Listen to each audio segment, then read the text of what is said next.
Hey, my name is Josh Puentes, and this is my chapter interview on media. Will you tell us your first name? Jennifer Great. And where are you from? from Fresno, California. Okay, great. Do you notice a bias in books, like males are more of the main characters in the books? I think I've been teaching for about 20 years, and I think when I started, I feel like when I started teaching, yes, I could see that. Actually, I still see that today a lot. I mean, you think of like books like Mark Twain, and even books where animals are depicted, they're usually pretty much depicted as males, and I say that because, like The Mouse and the Motorcycle is a story that I read to my students, and in that story, the mouse wears pants. So obviously, the inclination is to think that it's a male character. And books like Mark Twain, I would say that most characters in the books that I've read, the main characters are men. And the female characters typically have been females, women, in the background as far as, not, either their mom or their sister or someone, that's there a little bit, but not main characters. Right. They kind of play like almost like a supporting role even. Yeah, I would say that. Yeah. You kind of see that in a lot of books, I'd say. Like a lot of the main classic books. Do males do more things that, include activity as opposed to the females?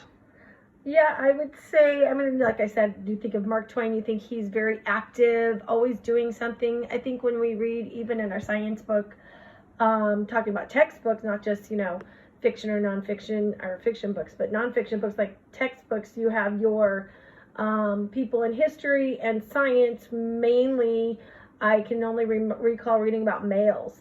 And so you find them, they're the ones that are doing all the problem solving.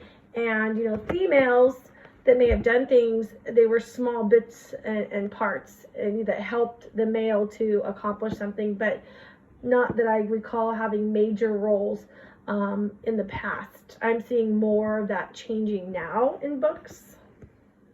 Yeah. Like, can you explain on some of those changes that you're seing now in books? Well, I would say in the last 5 years, I've noticed more books. There's more biographies about women. So traditionally, when I used to have like biographies we order from Scholastic Book Clubs or National Geographic, it would be more male scientists, biographies about men. But I'm seeing more and more about women, which is great. And also even, I think there's another series called I Am, and they have a lot of females, like I Am Rosa Parks, I Am Harriet Tubman, who is this person, a lot of biographies where they're including more women in those books. And there's another series that I just got too. Well, it's not a series, it's a hardback book. One is about boys and one is about girls.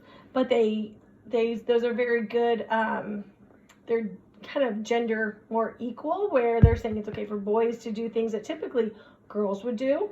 It's okay for girls to do things that typically boys would do, which include more activity and things like that. And if you look in history also, they don't always put everything in the history books that's true. Like a President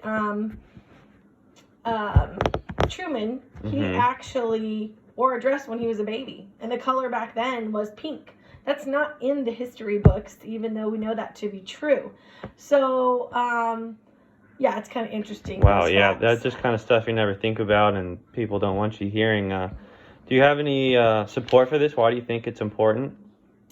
I think that it's important because we need to not focus so much on, if a student, be it a boy or a girl, wants to be active and that's who they are. We don't want to put that down and squash that thought process and those, we want kids to be who they are. and they are just in little sponges that want to explore and figure things out. And so I think if we follow the books and have the girls just be quiet and, you know, hey, you read and you just help, and, you know, you're going to be a mom when you get big, that's not helping to foster anything. And we have all of these great women that have done so many things, but we don't actually have all of that information in our history books. And so, you know, you come to think, wow, you know, maybe at some point history books will change to include and be more gender equal as far as putting women and really all their true accomplishments in the books. Yeah, absolutely. I totally agree with you. All right, well, thanks for your time.